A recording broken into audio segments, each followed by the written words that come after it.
Welcome to Crash Point, the place where business legends are remembered and their mistakes are revealed. Today we uncover the rise and fall of Kodak. In 1975, inside a small lab in Rochester, New York, a 24-year-old engineer built a machine that would change the world forever.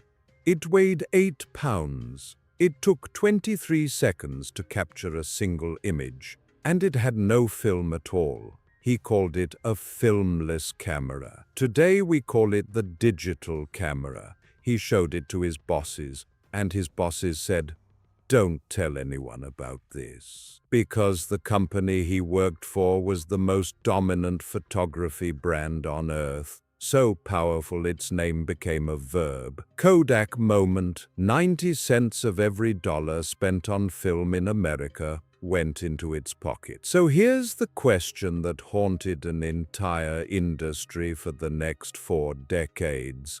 What happens when a company invents the future and then chooses to bury it? This is the story of Eastman Kodak, a company that didn't miss the future, and then it walked away. To understand how Kodak fell, you first have to understand how impossibly far it climbed. In the 1870s, photography wasn't for ordinary people. It required glass plates, chemicals, and a portable darkroom just to take one picture. Then came a Rochester bank clerk named George Eastman, a man obsessed with one problem. Photography was too hard, and he was going to make it simple. After years of kitchen table experiments, Eastman patented a dry photographic plate in 1880. In 1888, he launched the Kodak camera, preloaded with film for 100 photos. Built around a radically simple promise: you press the button, we do the rest. Customers mailed the whole camera back to Kodak. Kodak developed the film, reloaded it, and shipped it home. Eastman hadn't just built a camera, he had built a system, one about to become one of the most profitable business models in American history.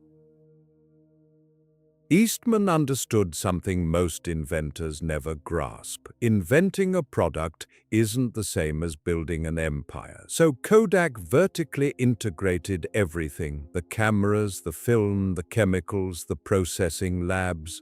It controlled every step between a customer's finger on the shutter and the photograph in their hands. Then, in 1900, Kodak released the Brownie, a camera so cheap at $1 that photography stopped being a luxury and became a birthright. Here's the genius part. The cameras were nearly given away. The real business was the film. Every photo taken meant another roll sold, developed, and printed. Again and again and again. Sell the razor cheap, sell the blades forever. Kodak didn't invent that model, but it perfected it decades before it had a name. By mid-century, Kodak wasn't just a camera company. It was woven into American life itself. Weddings, graduations, Christmas mornings, quietly present in every family's shoebox of memories. By the 1970s, Kodak wasn't just winning, it was untouchable. The company controlled roughly 90% of film sales and about 85% of camera sales in the United States. It ranked among the 5 most valuable companies on the planet. A nifty 50 stock, Wall Street considered the safest bet in America. At its peak, Kodak employed over 145,000 people worldwide. In Rochester, it functioned almost like a second government, building hospitals, funding schools, shaping an entire city's identity. Kodak had the cash, it had the talent, it had the most advanced imaging labs on Earth. And in 1975, deep inside one of those labs, a young engineer named Stephen Sasson was about to hand it the future. Sasson wasn't trying to destroy Kodak's business. He was solving an engineering puzzle. Could a camera capture an image without film? Using a Fairchild image sensor and a cassette tape for storage, he built a device that looked more like lab equipment than a camera. In December 1975, he pointed it at an assistant, pressed the shutter, and 23 seconds later, a grainy image appeared on a television screen.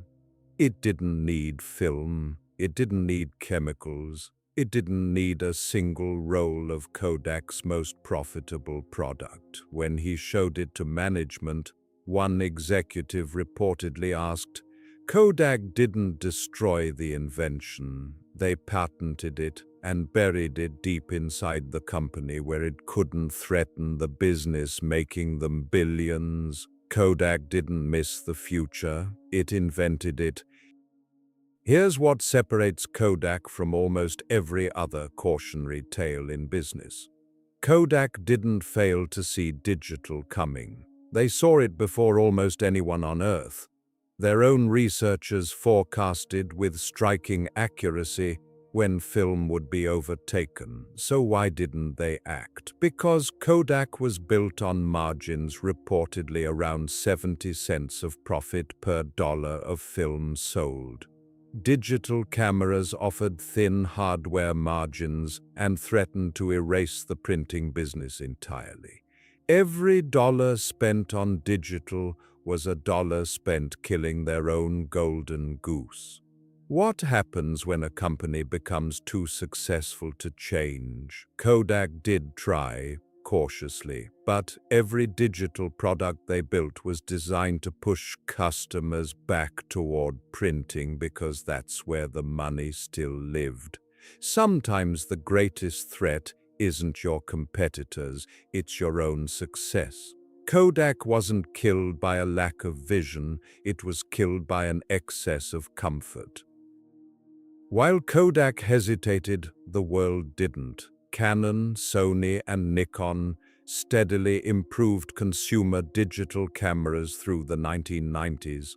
Sensors got sharper, storage got cheaper, screens got better, and consumers realized they no longer needed to print photos at all. Then, just as Kodak scrambled to reposition as a digital player, a second wave hit. In 2007, Apple released the iPhone. Within a few years, the phone in every pocket made the standalone camera nearly obsolete too. Worldwide film sales, which peaked around 2001, went into a free fall that never recovered. Kodak wasn't just losing market share anymore, it was watching its entire industry disappear in real time.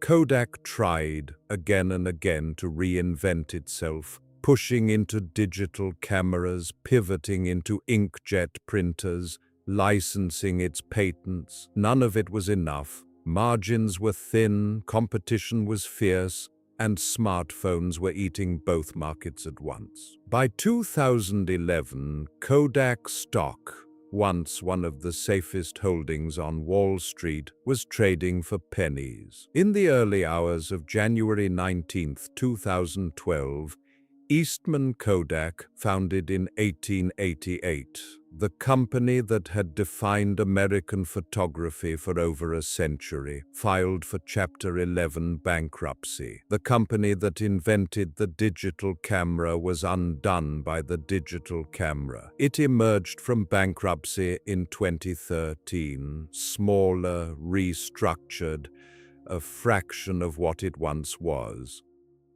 But this isn't only a story about death. Kodak motion picture film survived. Filmmakers like Christopher Nolan and Quentin Tarantino kept shooting on it, prizing its texture in an industry now dominated by digital.